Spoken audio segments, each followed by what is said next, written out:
Class teacher हैरान रह गई। जो अमीर घर का लड़का हर पीरियड में सोता रहता था, आज वही शांति से बैठकर लेक्चर सुन रहा था। पर ऐसा नहीं था कि उसे नींद नहीं आ रही थी, असल में डर लग रहा था। पीछे से धीमी आवाज आई, फिर से सोए ना तो सुई चुभा दूंगी। ये उसे खुद समझ नहीं आता था कि ये लड़की सिर्फ उसी के पीछे क्यों पड़ी रहती है। पूरी क्लास में इतने स्टूडेंट्स हैं, पर उसकी नजर हमेशा उसी पर रहती है। उसे क्या पता यही लड़की कई साल बाद उसकी असली पत्नी बनने वाली थी। पिछली जिंदगी में उसने एक धोखेबाज लड़के पर भरोसा कर लिया था, उसकी पढ़ाई में मदद की, उसे टॉप कराया और उसी के दम पर उसने अपने परिवार की इनहेरिटेंस हासिल कर ली। लेकिन काम निकलते ही उसने उसे घर से निकाल दिया। उस मुश्किल वक्त में सिर्फ यही लड़का उसके साथ खड़ा रहा, कभी साथ नहीं छोड़ा। फिर भी वो कमीना दोनों को नहीं छोड़ पाया। मरते समय उसने बस इतना कहा था, सावधान रहना। इस बार मौका मिला तो उसने कसम खाई, वो उसे दोबारा संभालेगी और जो हक उसका है वो वापस दिलाकर रहेगी। क्लास खत्म होते ही लड़का फिर से कुर्सी पर फैल गया। अरे अब तो छुट्टी हो गई, सोने भी नहीं दोगी क्या? तभी वही धोखेबाज लड़का क्लास में आया और उसे बाहर बुला लिया। उसका चेहरा देखते ही लड़की को पिछली जिंदगी याद आ गई, वही चेहरा जिसने उसे मरते वक्त देखा था। फिर भी वो बाहर चली गई, ये जानने के लिए कि अब क्या नया ड्रामा है। बाहर आते ही वह झुंझलाकर बोला, फोन क्यों नहीं उठा रही थी और ट्यूशन देने भी नहीं आई। ऐसे कैसे हम दोनों इंग्लिश कंपटीशन में गोल्ड मेडल जीतेंगे? लड़की ठंडी आवाज में बोली, कंपटीशन? इस बार मैं हिस्सा ही नहीं लेने वाली और आगे से तुम्हें पढ़ाना भी बंद। तो वो भड़क गया, इतनी एहसान फरामोश मत बनो, अगर उस दिन मैं तुम्हें उन गुंडों से नहीं बचाता तो पता नहीं क्या होता। यह सुनते ही लड़की हंस पड़ी, रोहन ड्रामा बंद करो, मुझे बचाने वाला तुम नहीं थे। असल में उस दिन उसे बचाने वाला वही लड़का था जो क्लास में सोता रहता है, लेकिन किसी गलतफहमी में सारा क्रेडिट इस धोखेबाज ने ले लिया। फिर उसी एहसान का फायदा उठाकर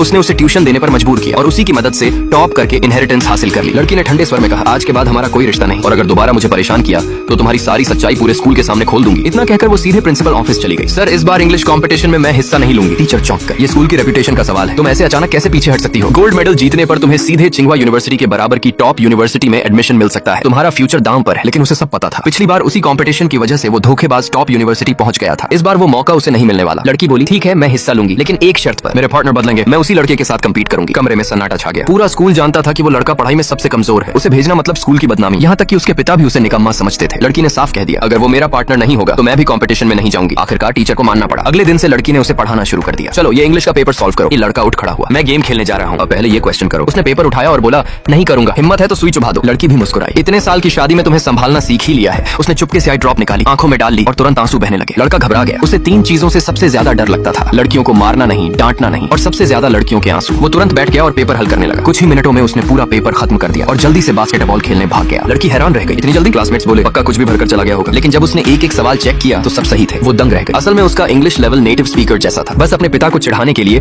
वो हर बार जानबूझकर आखिरी रैंक लाता था। इस छोटे से कंपटीशन से उसे कोई डर नहीं था। कंपटीशन के दिन लड़की बार बार फोन करती रही, लेकिन उसका फोन लगातार अनरीचेबल था। उधर वही धोखेबाज अपने माता पिता के साथ वेन्यू पर पहुंचा। लड़की को अकेले देखकर उसके पिता बोले, बेहतर होगा तुम खुद ही विथड्रॉ कर लो, मेरा बेटा तो पढ़ाई में 0 है, वो यहाँ आने वाला नहीं। इतना कहकर वो लोग हंसते हुए अपनी सीट पर बैठ गए। लेकिन लड़की को यकीन था वो जरूर आएगा। कुछ देर बाद कंपटीशन शुरू होने वाला था। होस्ट ने देखा कि बाकी सब कंटेस्टेंट्स जोड़ी में आए हैं, सिर्फ वही अकेली खड़ी है। उसने पूछा, आपके पार्टनर कहाँ है? अगर पार्टनर नहीं आया तो आप डिस्क्वालीफाइड हो सकती हैं। नीनी पास खड़े कुछ लोग हंसने लगे। टॉपर को छोड़कर उस फेलियर को पार्टनर बनाया था, अब भुगतो। तभी अचानक हॉल का दरवाजा जोर से खुला। एक आवाज गूंजी, किसने कहा मैं नहीं आया?